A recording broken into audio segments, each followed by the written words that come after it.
Good evening, councillors, and welcome to tonight's full council meeting.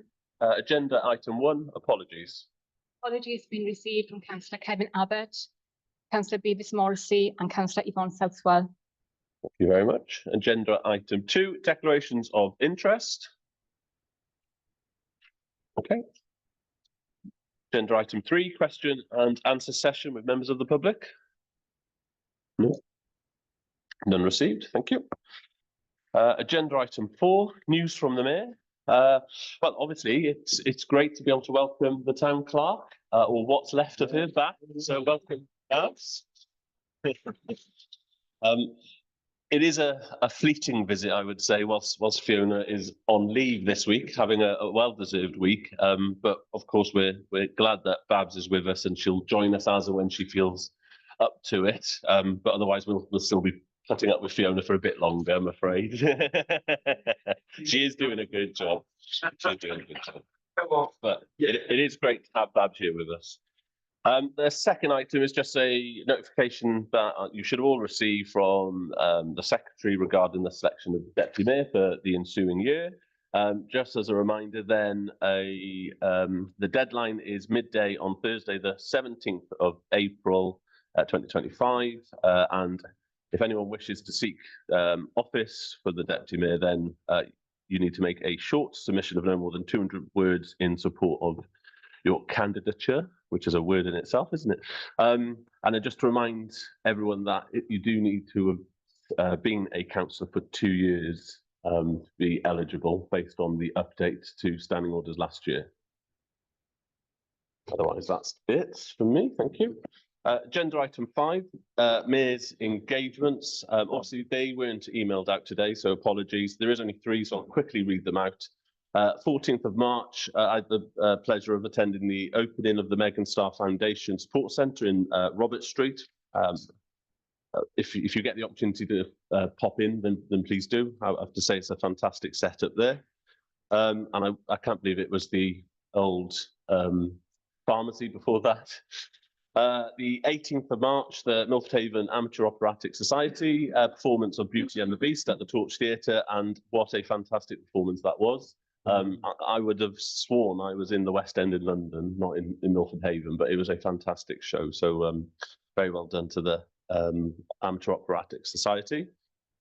And then on the 20th of March, I wasn't able, and nor was the Deputy Mayor, but Councillor Hammett represented us at the Milford Haven School Aspire Award. So thank you for doing that, Councillor Hammett. Otherwise, that's that. So we'll move on.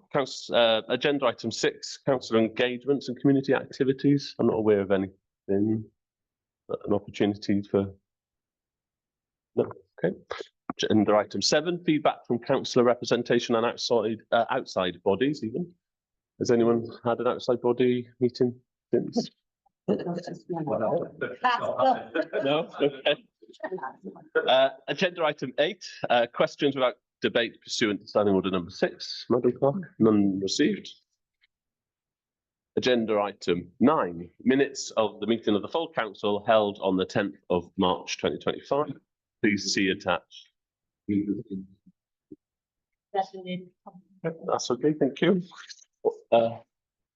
Okay, all those in favour? Okay, thank you. Agenda item 10. To receive reports, recommendations and resolutions. So public events subcommittee held on the 17th of March, page 184. Page 185. Page 186. On page 187. Oh, Councillor Sharp. It says here that Councillor Jones suggestions to be heard at the meeting of the full council on the 24th of March. It's on page 186 as a recommended.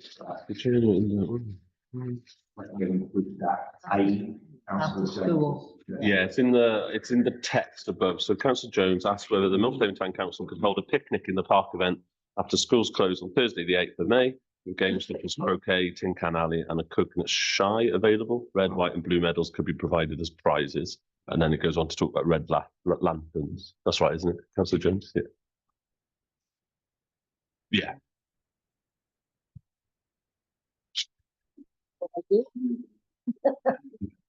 So, Right. yeah, Councillor Gray. Also, I don't know if it got picked up on the meeting because Nicole was there in my house, but she was sat in the corner. Made a good suggestion would be, local authority run homes and like offices. There's only 6 in Milford, that maybe we do them like so in the afternoon, a little hamper basket so they could have tea or something to celebrate the day. There's only 6. Yeah, I don't think that was picked up.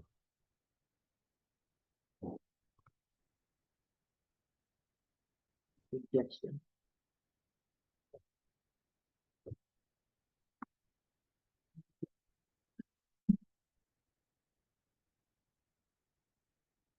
Okay, so yeah, Councillor Jones.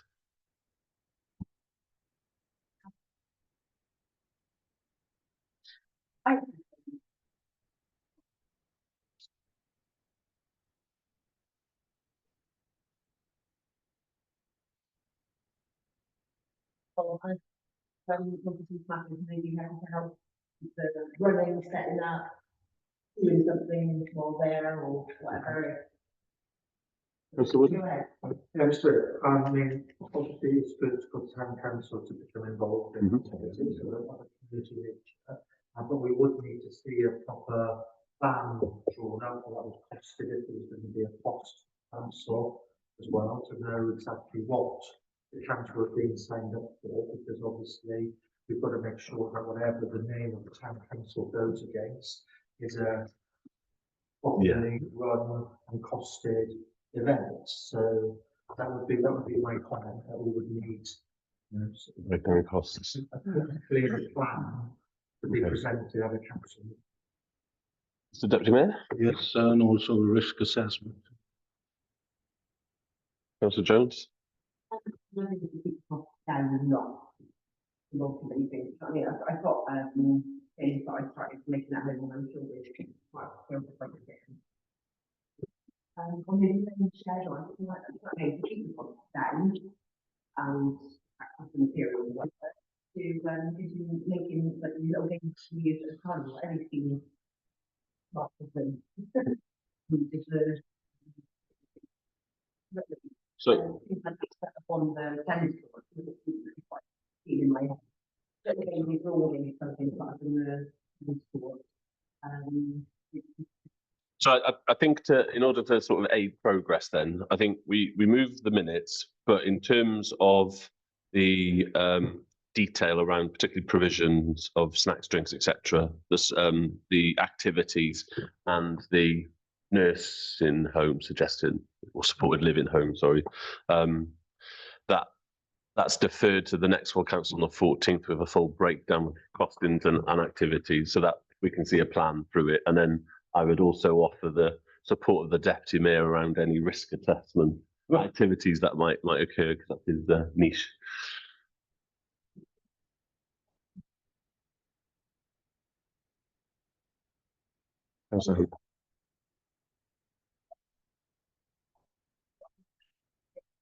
Teacher, these things take a huge amount of organisation and preparation. You need to know the numbers of children you're dealing with, how it's going to work at each activity, how it will be managed. It's both by school only guys, very strict allergies and things like that. There just be a lot to coordinate. That's all I'm saying. I think it's a lovely idea, but you need to be very clear on numbers and how that will be staffed. And are you certain say on the Thursday afternoon, do you mean like after school, like 3:30 sort of thing? The only thing is, because I'm at my own school, and I'll be running activities myself. I don't know, I can't say definitely whether I can be there or not. But all I would say is moving forward, if you want to go with this, it would have to be a very clear plan of exactly how many children you're looking at catering for, even just for the activities, and what that would look like, and if you're going to have enough equipment to do it, and who's going to be manning it and staffing it, and how parents are responsible for their children, or is it, but those sort of things, believe me, I've had parents drop children off at events like that before and disappear. So you need to be very clear about things like that, and you can end up with it. Go back to you. But yeah, 1 to 3 hours. Okay.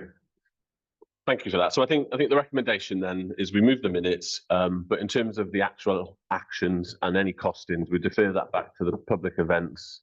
Sorry, Councillor Gray, with discussion to particularly with Councillor Jones and Councillor Beavis Morrissey around the other idea to come back to full council for the 14th. Okay, so that's my recommendation anyway. Have I got a second? Yeah, okay. All those in favour? Okay, thank you very much. Agenda item 11, the Milford Haven Town Council draft grants policy. Please see attached. Councillor Woodham. So this was approved. Yeah. Except one section. Yeah. Which was for guidance for 1.1. Correct. Yeah. So there isn't any reference. So I've got it in my hand. So I think that's what we now need to hear. Yes.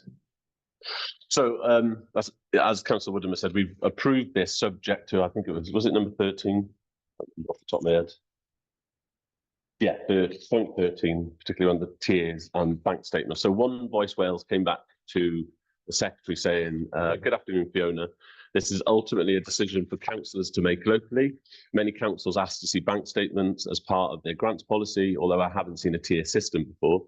And the rationale for doing so would include obtaining confirmation that the organisation in question has a sound and formal approach to its financial management, and also to allow councillors to consider whether the organisation in question really needs financial support from the council, taking into account the amount of money it may already have in its bank account.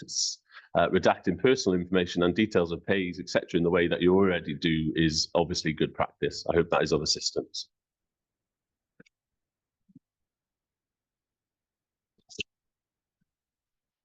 Yeah, so it's down to us.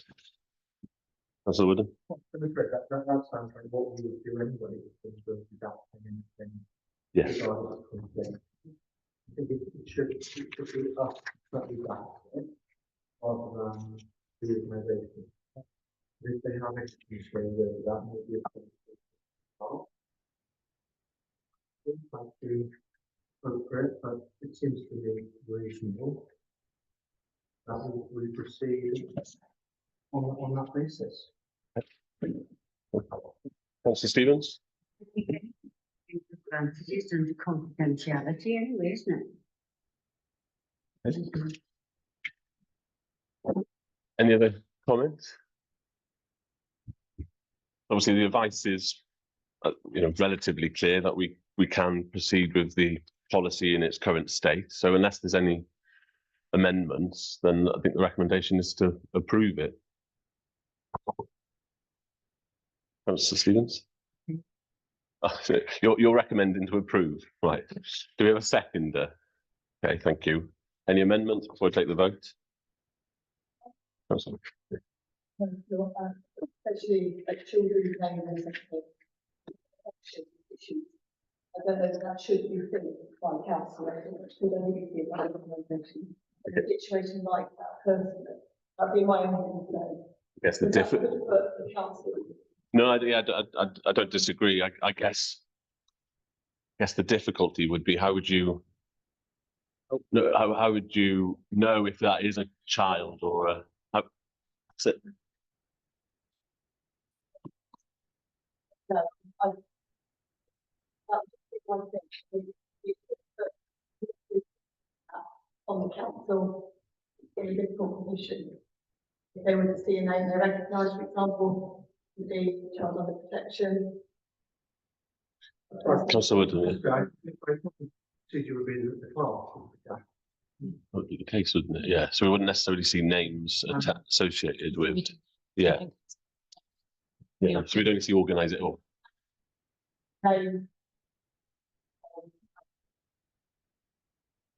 Only, I guess, the person who's receiving the bank statement, because their name would be printed at the top, wouldn't it? The organisation, unless it's an organisation name. Yeah. Yeah. No, in the actual bank statement, any transactions would be redacted with names, wouldn't they? By us, yeah. Yeah, by us. That makes sense. Yeah. Particularly too regarding the funding who it's going to, I think we've lost our track of it. Well, we're going from funding for people in the town and needing support, But it seems to be going to like a private thing involving children. And the funding, and do we give it, and the reason why, and private and confidentiality. We're not in the line to get funding for children for special certain things, where it is to support the children in the town and people. Do you understand where I'm coming from? Yeah, although we're just generally talking about the policy for a second, yeah. Councillor Hartlepool? Okay, but the reduction with the GDPR implications, organisations have a duty of care to not provide personal information. So would it be a case that they provide them to the clerk, and the clerk will we have something in writing to say to the organisation or to the company that the information will be protected, and when it comes to the office, it will be redacted then? That's been done now anyway, see. So obviously the clerk has just confirmed that we already do that now.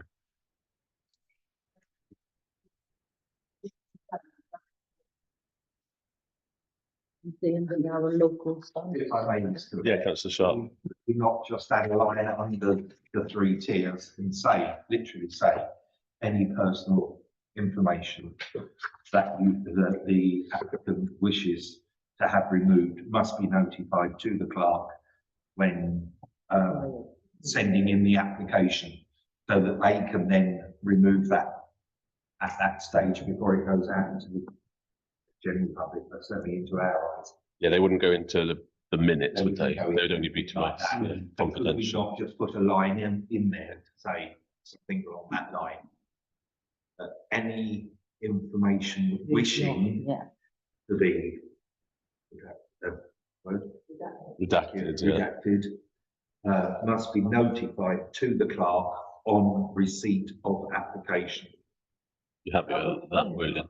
At which point the clerk will make sure that is redacted before it goes to anybody else's viewing.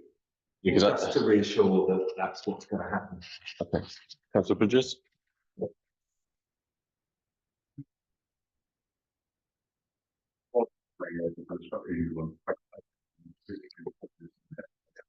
I would like the way the secretary last meeting that she put some of the table there very much like.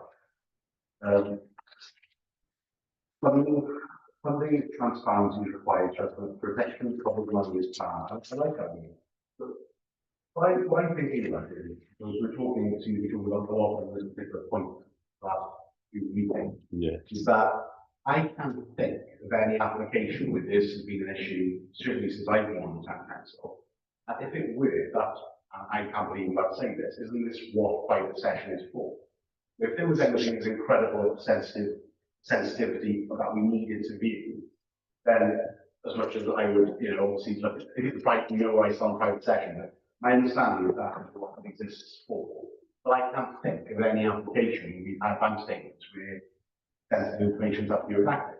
And if it has, then it certainly hasn't been an issue. But there is a mechanism in place currently where if there was sensitive information that we needed to view, I'm uncomfortable about putting the clerk in a position where she would have to decide solely what is and is not sensitive. I mean, I think that's a lot of onus on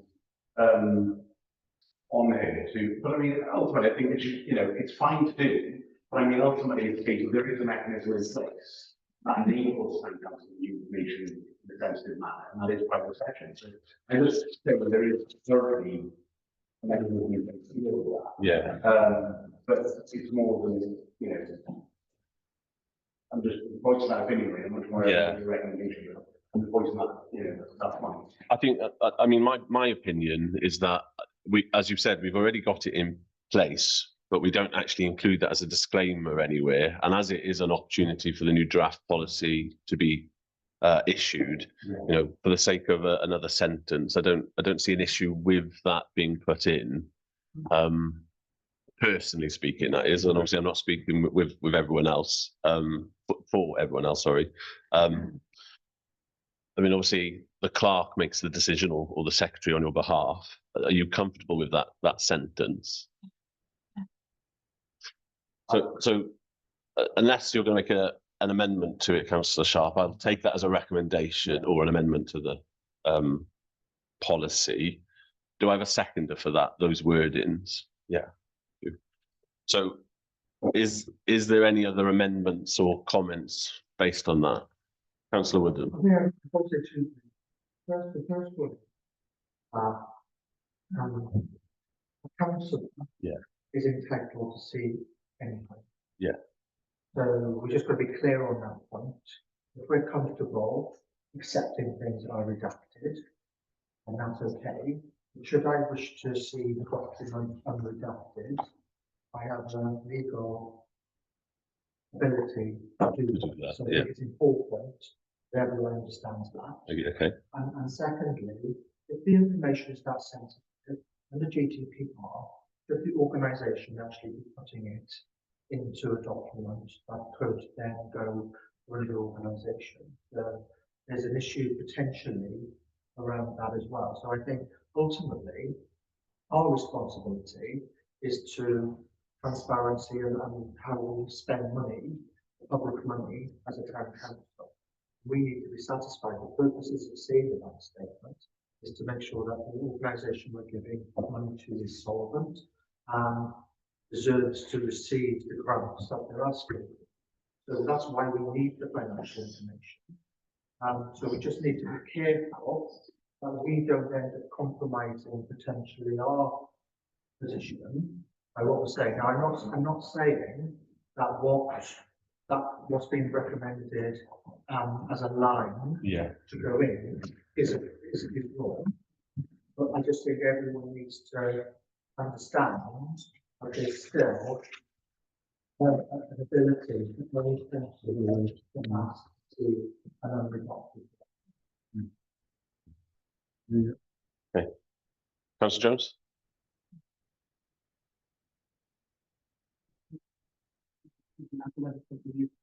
Valid concern should not be redacted or not. Councillor Hartlefield? That absolutely need to be transparent, and we also need to look at the compliance of charities and organisations and their compliance, not sharing data as well. Sensitive data. Obviously, it is ours as a town council, our obligation with public funds, but then also, especially the registered charities, they also have legal obligations not to be sharing private information. However, I think the way around it could be the line that was suggested, and perhaps if anybody wants to see the unredacted statement, possibly like with names, especially of the more vulnerable people, probably would need to be redacted, but they could go to the office and view them there rather than be shared by email. It's got these chances for information to be used. Yeah, no, I don't disagree with that. I think it would be on a face-to-face opportunity rather than a digital footprint. Okay. So we're happy to move the minutes with the addition as part of point 13 that any, and I probably got the wording slightly wrong, but hopefully the clerk has wrote it correctly for when we do the formal minutes, but any personal information in the bank statements that required to be removed or redacted must be notified to the clerk prior to the application being submitted. Words to that effect. I'd like to say, because we've gone through this about bank statements and what finances they have, I think one rule should stick for everybody, regardless of what the money for. It's important we all know where our money is going. Absolutely. So therefore, she should be transparent and should be able to see what we're giving our money for and where it's going to and what it's going to be used for. So that's the recommendation. Yeah, that's the recommendation with a proposer and a seconder. Are we all in favour? I think that was unanimous, but just be on the safe side. Anyone against or anyone abstaining? I thought it was. Thank you. Agenda item 12, Milford Haven Town Council risk assessment. Please see attached. Councillor Bridges. The question I have query, or curiosity. We've got a very high level of indemnity for money transit. I'm wondering why we have such a limit. The clear was very talented by our insurance as well. Yeah. I'm just curious then, do I need to do the transit? Or is that, we're talking about electronic transport? Because I'm curious why we live out when we transit. It's part of our policy value based on that risk. If it is, I don't think we have a requirement for that level of transit anyway near the scope. Madam Clerk. I guess if Page 2, sorry. I guess if we query that, Maybe some of those stuff with the automatic. it is automatic. It's been going on year after year after year. It's So got the premium down. I think our in transit amount is around about £600 when we have to go. Yeah, yeah. Any other comments?